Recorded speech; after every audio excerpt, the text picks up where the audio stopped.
Children, today we will talk about land reforms by Alauddin Khilji.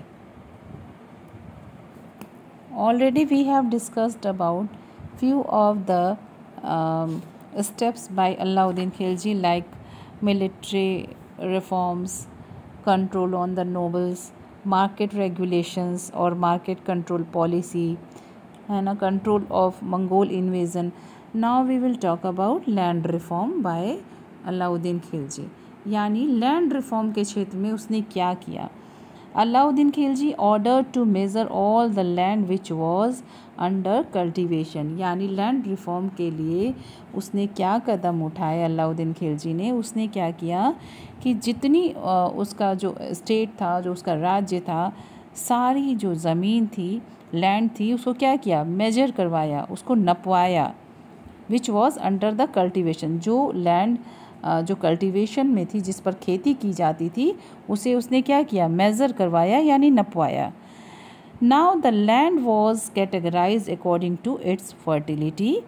Then the land revenue was fixed.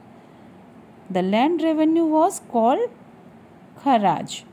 यानी जो land revenue है ना, कैसे निर्धारित किया उसने. पहले उसने मेज़रमेंट करवाया, सब जो खेती की ज़मीन थी उसका मेज़रमेंट करवाते कि कितनी जो लैंड है कल्टीवेशन में यूज़ की गई है. फिर उसका कैटेगराइजेशन कर दिया अकॉर्डिंग टू इट्स फर्टिलिटी.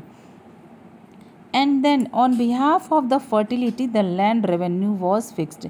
यानी जहाँ पे जितनी ज़्यादा उपज थी, फर्टिलिटी थी, उसका प्रोडक्शन था ग्रेन्स का, उस हिसाब से उसका रेवेन्यू फिक्स कर दिया. और लैंड रेवेन्यू को उस समय क्या कहा जाता था, खराज. ठीक है, यू कैन अंडरलाइन चिल्ड्रन.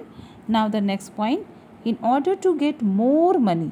क्या उसे ज़्यादा से ज़्यादा पैसा चाहिए था ना अपनी आर्मी को मेंटेन करने के लिए.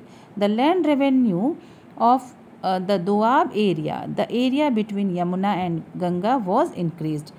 यानी लैंड रेवेन्यू यानी ज़्यादा से ज़्यादा मनी पाने के लिए उसने क्या किया, गंगा यमुना जो एरिया था, जिसको दोआब एरिया कहा जाता था, तो वहाँ पे चूँकि वो एरिया फर्टाइल था, नदी के किनारे का एरिया फर्टाइल होता है क्योंकि वहाँ पे ऑलिव ऑयल होता है. तो क्या किया उसने, वहाँ का सॉइल जो है ऑलिव ऑयल होता है, तो यानी फ्लड की जो सॉइल होती है वो ज़्यादा फर्टाइल हो जाती है ना बच्चों. तो वहाँ का उसने रेवेन्यू या लगान जो है बढ़ा दिया. It was made half of total produce. यानी इतना ज़्यादा लगान, जितनी उपज हो, जितना प्रोड्यूस हो, उसका हाफ जो है फार्मर्स को लगान के रूप में देना था. The payment of revenue was now directly made to sultan. और डायरेक्टली ये जो रेवेन्यू है सुल्तान को देना था. He appointed several revenue officials to strictly collect revenue. और इतनी कड़ाई से उसका पालन किया उसने कुछ ऑफिशियल्स अपॉइंट कर दिए जो स्ट्रिक्टली जो है रेवेन्यू अगर कोई ना दे तो उसे बहुत क्रूएलिटी से ट्रीट किया जाता था. Now the next point, the system of auditing accounts was put in place to discourage corruption and keep a check on the officers. अब ऑफिसर्स के ऊपर भी उसने अकाउंट्स ऑडिटिंग डिपार्टमेंट बनाया जो कि करप्शन को रोक सके. यानी कि ऐसा ना हो कि ऑफिसर्स जो है कलेक्शन करके अपने खुद रख लें. तो उसने क्या बनाया था, ऑडिटिंग अकाउंट सिस्टम ही developed to keep a check on the officers.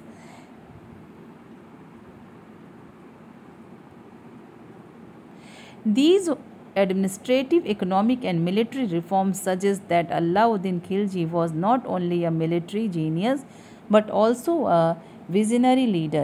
यानी whether he was cruel, ये भले ही कह लो कि वो बहुत ही क्रूएल था, but what it is said by the history that the administrative, economic and military reform suggest that he was not only military genius but he was visionary leader. केवल वो military यानी बहादुर सेना नायक ही नहीं था, वो he was visionary leader. Visionary का मतलब दूरदृष्टि, वो देखता था कि कैसे सिस्टम चलाना है. Okay, now Alauddin Khilji died in 1316 CE. Malik Kafur acquired power after that but he was murdered, यानी अलाउद्दीन की जो डेथ है कब हो गई 1316 CE में। And after that Malik Kafur को जो है सारी पावर मिल गई, but he was also murdered soon, जल्दी ही उसकी हत्या कर दी गई। The last ruler of the Khalji dynasty was killed in 1320 CE by Ghiyasuddin Tughlaq who started the Tughlaq dynasty, यानी अब 1320 में नई डायनेस्टी स्टार्ट हुई जिसने कि last ruler of Khilji dynasty को मार दिया था। और यहीं से स्टार्ट हो जाता है तुगलक डायनेस्टी, किसके द्वारा? गयासुद्दीन तुगलक के थ्रू। The Ghiyasuddin Tughlaq started new dynasty that was Tughlaq dynasty in 1320। Now children, here the history of Alauddin Khilji is over. In next video we will talk about the Tughlaq dynasty. So again I will suggest you try to watch the video again for better understanding, and try to read the chapter. Okay.